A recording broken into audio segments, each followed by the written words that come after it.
এটি বানানোর জন্য এঁচোড়টাকে ভালো করে খোসা ছাড়িয়ে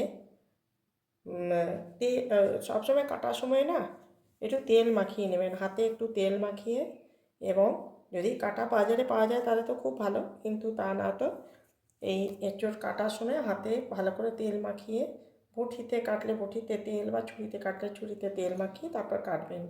খোসাটা ভালোভাবে ছাড়িয়ে তারপরে টুকরো টুকরো করে আমি কুকারে 2টো সিটি মেরেছি।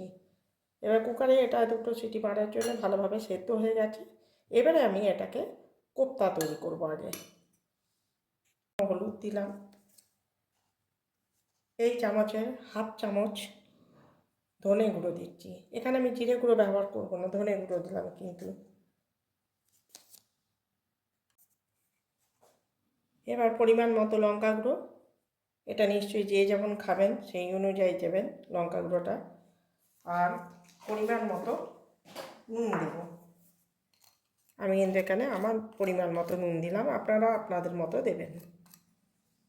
আর দেব কাঁচা লঙ্কা কুচি করে, কেননা এই কাঁচা লঙ্কার টুকরোগুলো না মুখে পড়লে। আর এখানে দিয়ে নিচ্ছে এই যে কয়েকটা কিশমিশ, এটাও এর সাথে মেখে দেব। এবার এটা কিন্তু আমি খুব ভালো করে মেখে নেব। এই মাখাটা আমি হাত পরিষ্কার করে ধোয়া এই হাত দিয়েই কিন্তু মাখবো। প্রথমে এঁচোড়টাকে খুব ভালোভাবে আমি মেখে নিলাম। এইবারে এই এঁচোড়ের মধ্যে একটু বেসন দেবো। বেসনটা দিলে এঁচোড়টা ভালো বাইন্ডিংস হবে কোপ্তাগুলো, সেই জন্য আমি কিন্তু অল্প বেসন দিলাম। এই চামচের 1 চামচ বেসন দিলাম। আপনারা মাখতে মাখতেই বুঝতে পারবেন আন্দাজটা। যদি মনে করেন এটা বাইন্ডিংসটা ভালো আসছে না, তখন আর একটু বেশি দেবেন। বেসন বা ময়দা যে কোনো একটা কিছু দিতে পারেন, আমি বেসনটাই দিই। তাহলে হয় কি, কোপ্তাগুলো ভাঙবে না। বানানোর জন্যে এঁচোড়টাকে ভালো করে আমার মাখা হয়ে গেছে, দেখুন এটা। এবারে আমি হাতে একটু তেল বুলিয়ে নিয়েছি কোপ্তাগুলো গড়বো বলে।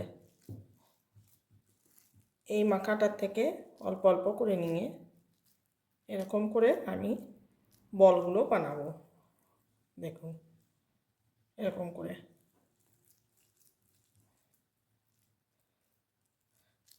এই বলগুলো যার যেমন পছন্দ, বড় ছোট বা গোল বানাতে পারেন, আবার একটু লম্বাতেও বানাতে পারেন।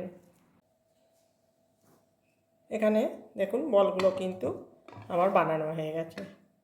এই যে এই বলগুলো বানিয়েছি। এবারে এই বলগুলোকে আমি কড়াইয়ে তেল দেব এবং ছাঁকা তেলে বলগুলোকে আগে ভেজে তুলে নেব। চলুন তাহলে দেখি। খুব বেশি কোপ্তার পরিমাণ নেই, কাজে এতেই হয়ে যাবে। কারোর আলু দেওয়ার ইচ্ছে থাকে, আমি যেমন কোপ্তাতে আজকে অল্প পরিমাণ বানাচ্ছি, তার জন্য আমি আলু অ্যাড করিনি। আপনারা এঁচোড়ের সাথে আলুটাও অ্যাড করতে পারেন। তেল গরম হয়ে গেছে, আমি এবার এগুলো তেলের মধ্যে ছেড়ে দেব। আমি কিন্তু এই কোপ্তার মধ্যে কোনো রকম গরম মশলা ব্যবহার করিনি। আচ্ছা, তো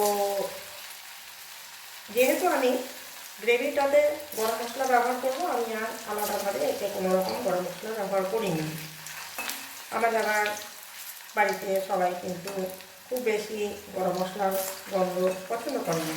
নিরামিষ যেহেতু, গ্রেভিতে গরম মশলা, ঘি এগুলো সবই কিন্তু আমি ব্যবহার করব, তার জন্য এতে কিন্তু দিই।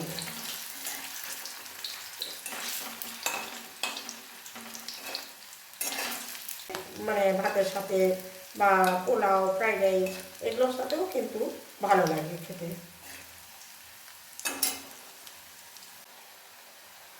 এখানে আমার কোপ্তাগুলো ভাজা হয়ে গেছে, দেখুন একেবারে লাল লাল করে ভাজা হয়ে গেছে।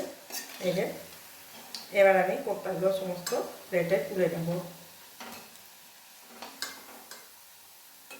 এইভাবে সব কোপ্তা আমি প্লেটে তুলে নিলাম।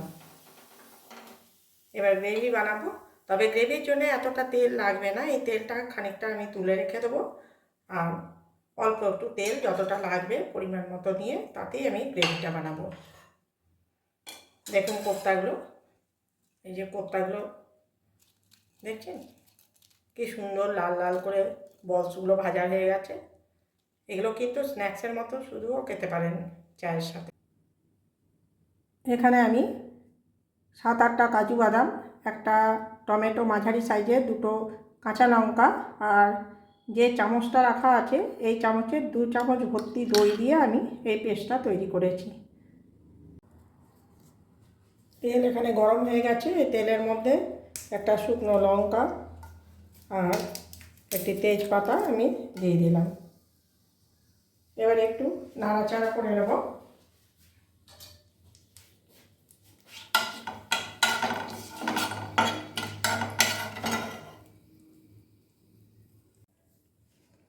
এবারে যে পেস্টটা বানিয়ে রেখেছিলাম সেই পেস্টটা আমি এই তেলের মধ্যে দিয়ে দেবো। দিয়ে নিয়ে কিন্তু একটা ঢাকা দিয়ে দিচ্ছি, কারণ চারদিকে ছিটে ফোটা যাবে। এবার বাটি ধোয়া জলটাও কিন্তু এই মিক্সির বাটি ধোয়া জলটাও আমি ওতে দিয়ে দেব।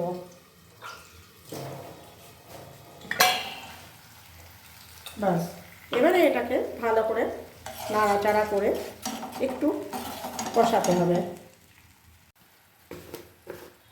এখানে আমি কোনো রকম আদার ব্যবহার করিনি, আদা বা জিরে গুঁড়ো বা জিরের পেস্ট কিছু।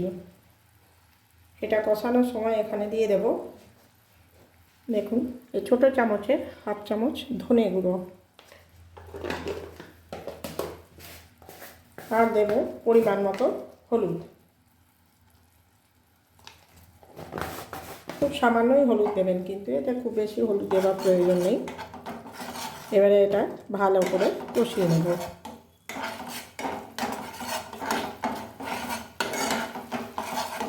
এই মশলার কাঁচা গন্ধটা যাতে চলে যায় সেইভাবে এটাকে কষিয়ে নেব আমি।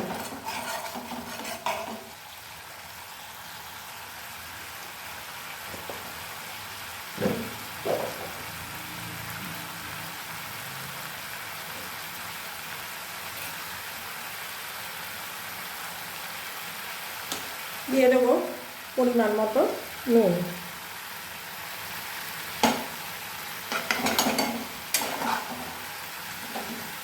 এবারে কিছুক্ষণ এটাকে কষে নেব।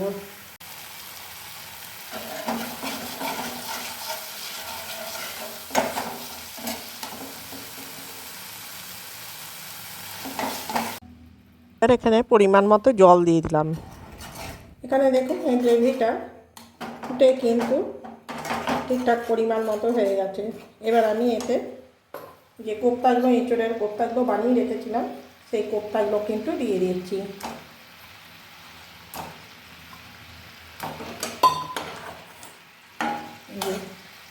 সমস্ত কোপ্তাগুলো আমি এতে দিয়ে দিচ্ছি। একটুখানি এই কোপ্তাগুলো এতে দিয়ে নাড়াচাড়া করব এবং একটু ঢাকা দিয়ে দেবো, যাতে কোপ্তার ভেতর গ্রেভিটা ভালোভাবে ঢুকে যায়। এতে কী হবে, এই কোপ্তাগুলো আরও সফট হয়ে যাবে এবং খেতেও ভালো লাগবে। নুন মিষ্টি সমস্ত কিছু টেস্টটা কোপ্তার মধ্যে চলে আসবে। এবার আমি ঢাকা খুলে দিচ্ছি।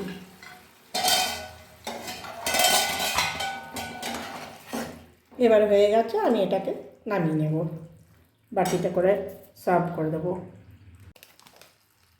এখানে নামানোর আগে অল্প একটু গরম মশলা দিয়ে দিলাম, আর দেব অল্প ঘি,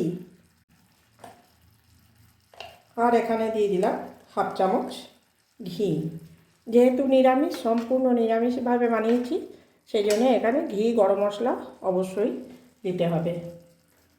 কেউ যদি সেক্ষেত্রে খেতে অপছন্দ করেন তাহলে না দিলেও চলবে, কিন্তু নিরামিষ রান্নায় একটু ঘি গরম মশলা দিলে খেতে টেস্ট আরও অনেক বেশি বেড়ে যায়। আজকে আমার এঁচোড়ের কোপ্তা একেবারে রেডি হয়ে গেছে। দেখুন, খেতে খুব ভালো হয়, ভাতের সাথেও চলবে, এছাড়া আপনার পোলাও, ফ্রাইড রাইস, পরোটা এসবের সাথেও খাওয়া যায়। আপনাদের কাছে অনুরোধ রইল, like, share, comment and subscribe